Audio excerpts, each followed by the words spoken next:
What's up, dreamers? Welcome to another episode of Helpful Dreams. Today we're going to be playing highlights from Zig Ziglar's teachings. His birthday was just on November 6th. Zig Ziglar passed away in 2012 on November 28th, but his legacy continues to live on through his teachings and his work. We're going to go ahead and dive into it right now. I believe it's a story of success. I got a couple of good friends who many years ago were riding around in the South Alabama foothills. It was a hot August day, and they got thirsty. Bernard Haygood was driving. Jimmy Glenn was the passenger. They pulled behind this old abandoned farmhouse, and Bernard hopped out. He ran over, and there was an old pump on the well, and he grabbed the handle, and he started the pump. How many of you have ever used one of these old-fashioned water pumps? Can I see your hand, please? Okay, well, he had just a pumping away, you know, and after about 3 or 4 minutes, he said, "Jimmy, better get that old bucket over there and dip some water out of the creek. We're going to have to prime the pump." How many of you know what I'm talking about when I say you got to prime the pump? Well, for you underprivileged non-pumpers, that just means you got to put something in here before you get something out there. See, unfortunately, a lot of people stand in front of the stove of life and they say, "Now, stove, you give me some heat, then I'll put some wood in you." That ain't the way it works. You got to put something in before you can get anything out. So many times, you know, the employee goes to the employer and says, "Give me a raise, then I'll start coming to work on time." Or so many times they will come to him and say, "Make me the boss." Now, I know I haven't been here very long, don't really deserve to be the boss, but I just function better when I am in charge of things. You reward me now, and then I promise you I'll learn what this business is all about later on. Reward me now, and I'll produce later. It doesn't work that way. Can't you just see a youngster in school saying, "Teacher, if I take a failing grade home, my parents are going to skin me alive. Pass me on this quarter, and next time I'll study more than anybody else. Reward me now, I'll produce later." It doesn't work that way. Can't you just see an old farmer standing out in the fields in October and saying, "Lord, I know I didn't plant a thing this year, but if you give me a big crop this year, I'll plant more than anybody next year." It ain't that way, folks. You got to put something in before you can expect to get anything out. Well, he's just a pumping away. You know, that's hot. It's August. I mean, the question is just how much pumping are you going to do for a drink of water? And finally, old Bernard said, "You know, Jimmy, I don't believe it's any water down there." Jimmy said, "Yeah, it is, Bernard. You know, in South Alabama, the wells are deep. And, oh, we're glad they're deep because the deeper the well, the cooler, the cleaner, the sweeter, the purer, the better tasting the water." And isn't that true of life? Isn't it true that if you could become an MD by 6 weeks of summer school, that the rewards would be almost minimal or nothing? And how many patients would you have?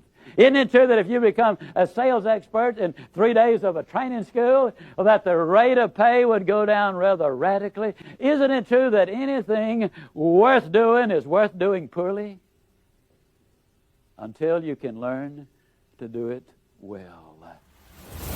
I love this snippet from Zig Ziglar because it just reinforces the fact that we truly reap what we sow.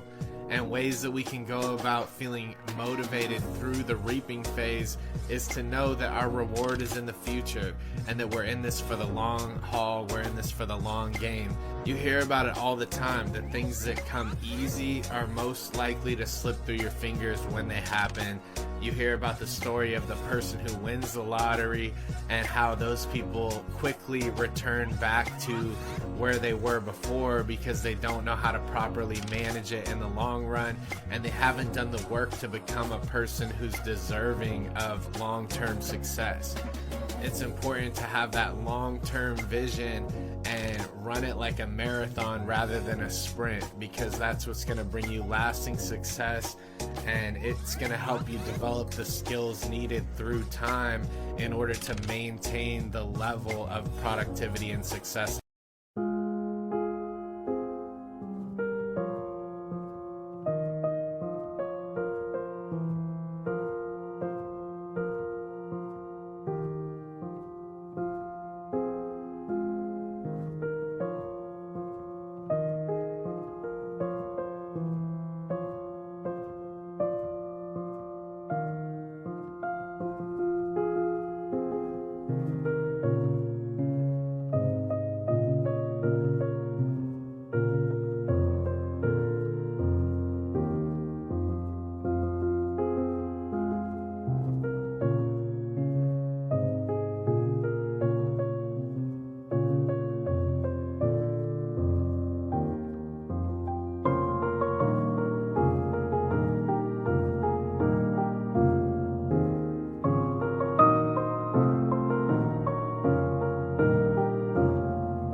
looking for. One of my favorite quotes from Zig Ziglar is to remember that failure is an event and not a person.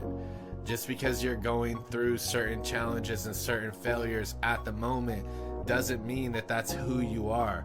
You don't have to embody failure. Failure is just an event that happens, and it's quickly here and quickly gone, and nothing lasts forever in life. And so if you're going through a tough time, know that this is just temporary, and you'll come out the other side and you'll have those ups, you'll have those rewards if you just stick to it and keep trudging through the trenches. Zig Ziglar also says that you will get all you want in life if you help enough other people get what they want. I use this concept in business because I truly believe that happiness in the human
race comes from serving others and our ability to contribute at our highest capacity. And I built my whole business around the fact that I make people more money than they pay me, and that is a principle that I've stuck to throughout my whole entire business career, and it's worked very well for me. I also love this other quote from Zig Ziglar: expect the best, prepare for the worst, and capitalize on what comes. I'm a true believer in learning to expect the best rather than always expecting the worst.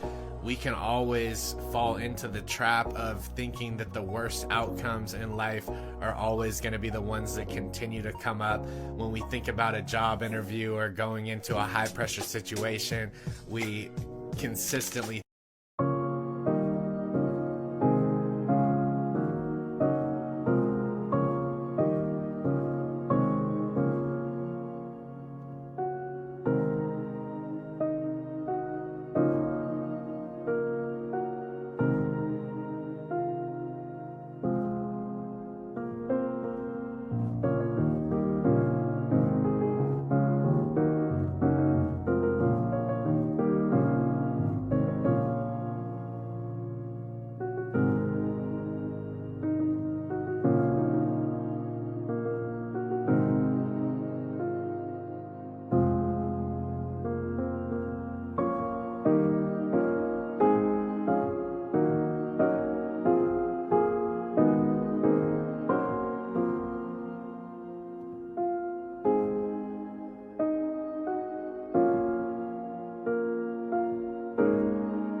think about all the things that can go wrong, and it's important to learn to expect the best, because you have nothing to lose in expecting the best. If anything, it helps you stay motivated and gives you momentum if you are expecting the best outcomes to happen. I challenge anyone who's listening to this right now to, in the next situation that you get into that's high pressure and you feel yourself thinking negative about, to change your mind frame to expect the best rather than the worst, and see how that plays out for you. I like how he says, even though we expect the best, we prepare for the worst. This way we're not neglecting the possibility of things going wrong or things going south, and we're prepared for it. And just because we're preparing for it doesn't mean that we have to dwell on it.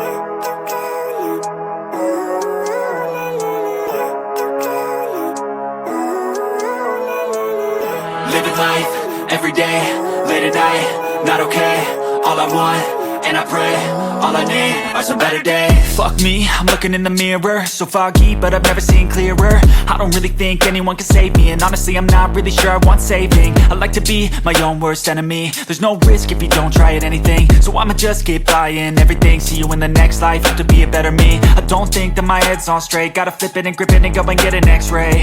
What's wrong with me? I just feel weight pushing on my chest and it squeezes till I suffocate. Better change my mindset, meditate. It's pretty cool that I'm alive and have better days. I could walk, see, hear, I should celebrate. Think I could change my mind, maybe elevate. Living life, every day, late at night, not okay. All I want, and I pray, all I need are some better days. Yeah, all I need are some better days. Cause all I want, and I pray, I believe in the better days. I'm kinda stuck between a rock and a hard place. Do I work hard or live at my pace? You're only young once, yeah that's all great, but I also want a future where I'm okay. Living life is doing lots of cocaine. Wait no, it's living with no shame. Wait no, it's sleeping in on Sundays. I guess it's different for each of us and that's okay. Well I just wanna be happy, how to get there? Glad that you asked me.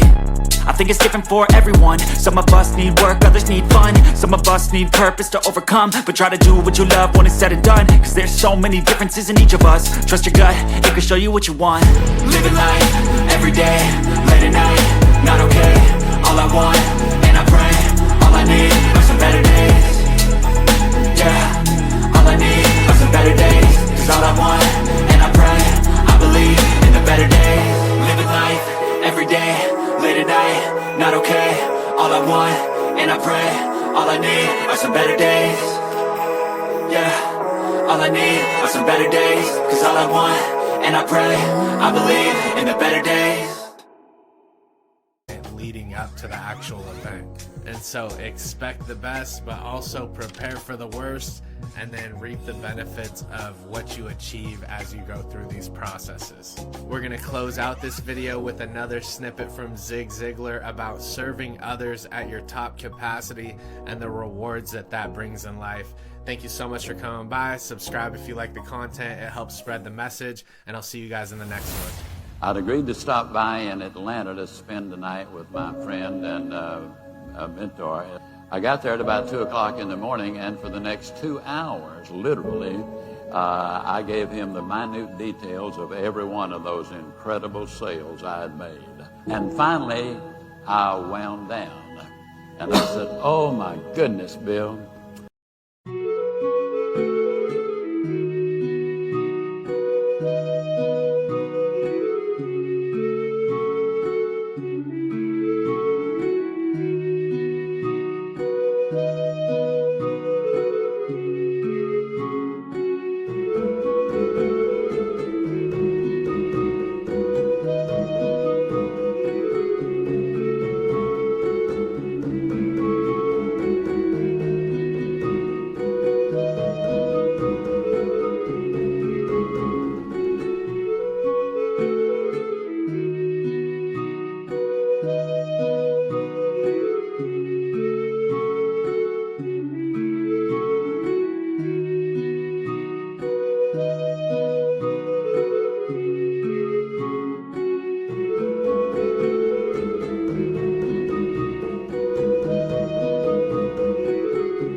I've talked for 2.5 hours. You haven't said a word. I said, how are you doing? Would you forgive me, Bill? Bill Cranford said, Zig, don't give it a thought. You have every reason to be proud of what you have done. But Zig, let me remind you of something. I'm the person who brought you in this business. I'm the one who trained you. I'm the one who, when you grew discouraged, I would call you and lift you up. And Zig, as excited and as proud as you are of what you've done, you will never know joy until you've experienced what I have just experienced. It's what you do for others. That was the genesis, Ryan, of you can have everything in life you want if you'll just help enough other people get